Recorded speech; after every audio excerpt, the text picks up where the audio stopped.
Sino ba yung sabing magda-diet ako? Pagka ganito kasarap yung chicken, walang diet-diet. Hi fam! Tara samahan nyo kaming makigulo sa bagong paboritong fried chicken dito sa San Antonio. Ang lamesa sa bangketa na naka-only Java rice, only gravy at only sauce pa. 15 days pa lang daw sila dito sa tabing kalsada. Tulong-tulong ang pamilya sa business na napili nila. Yung fried chicken na sariling timpla, natiternuhan pa ng iba't ibang sauce ay talagang pinatok ng masa. Eh bakit nga ba hindi? Abay sulit ang kain mo rito. Hamakin mo yung 89 pesos mo, may dalawang fried chicken ka na, may 1 to sawang sauce ka pa. O hindi lang yan, maparami ka man ng kanin, walang problema. Kahit isang rice cooker pa. Kaya naman pala wala pang tanghalian, pinupuntahan na. Bukod kasi sa nakakaengganyo naman talaga yung amoy, panalo ka rin sa laki ng chicken nila. Kaya tignan nyo sila, hala sige sa kagat at willing-willy talaga. O ano pa nga bang hinihintay? Baka maubusan. Tara dali, subukan.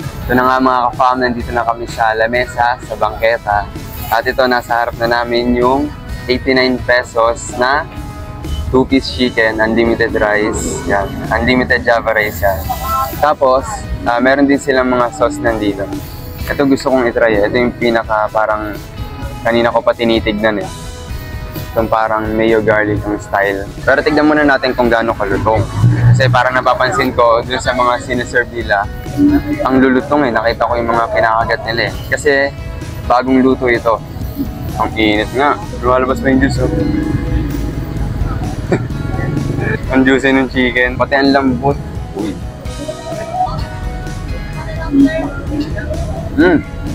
Ang lambot nga. At ang crispy sa labas. Tingnan ko nga itong isa. Parang cheese siya.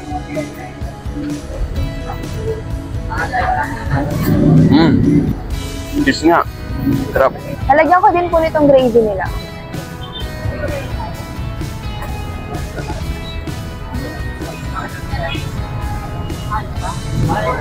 Malasa po yung chicken, tsaka yung gravy po nila. Hindi po siya kaya nung iba na parang tubig lang po, ganun.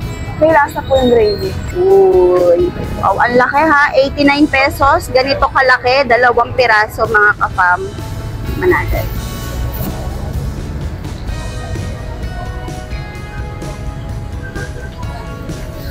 Parang, ang lasa niya, sweet chili sauce. Parang yun ang lasa. Pero ang sarap ng chicken. Yung timpla ng chicken, ang lasa. Parang gusto kong tikman lahat ng sauce. Cheese sauce. Wow!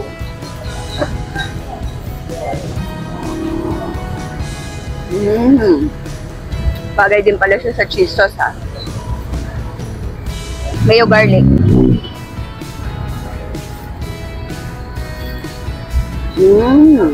Gravy. Yung gravy niya parang medyo peppery yung lasa. Meron din silang tinimplahang suka.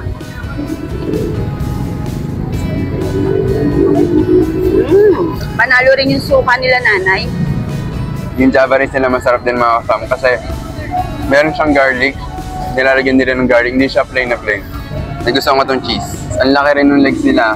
Hindi tulad nun sa iba, ang liliit ng cut. Kaya hindi ka rin mabibitin talaga. Mapapa-only rice ka.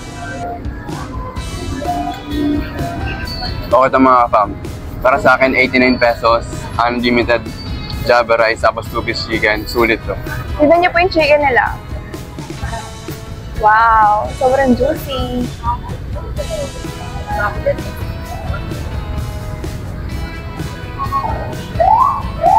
Ang sarap po talaga yung chicken.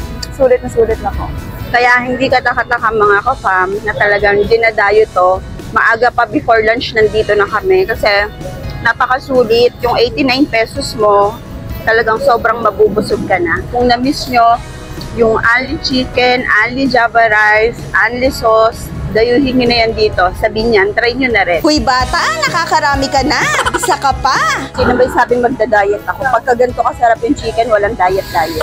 Ito naman mga ka-fam, kapag 1-piece chicken lang yung gusto mong orderin, 59 pesos. Siyempre, malaki din yung chicken niya. Tapos, only rice na din, only rin sa lahat. Kaya sabi ko sa inyo mga ka-fam, ito yung totoong bida, ang saya. Sige na nga po, nanay, invite niyo na po sila. Po, si Nanay Shirley, iniimbitahan ko po kayo pumunta dito sa amin sa lamisa sa bangkita, kaya sa aming kainan. Murang-mura na po, masarap pa. Hindi kayo magsisisi, sana subukan nyo rin. Invite ko kayo, mga friends ko. Nandito lang sila sa M. Manabat Street, Barangay San Antonio, Binyan City, Laguna. Dito sila sa Tambayan, katapat ng Kanin Bawang at kay Servico. Open sila everyday from 10 a.m. to 11 p.m. Thank you, Lamesa sa Bangketa, sa sulit, masarap at nakakabusog na tanghalian. See you next time! Ayan mga ka-fam, sana ay natakam at nag-enjoy kayo. Thank you for watching. Stay safe at kita-kits tayo hanggang sa susunod nating Food Hub!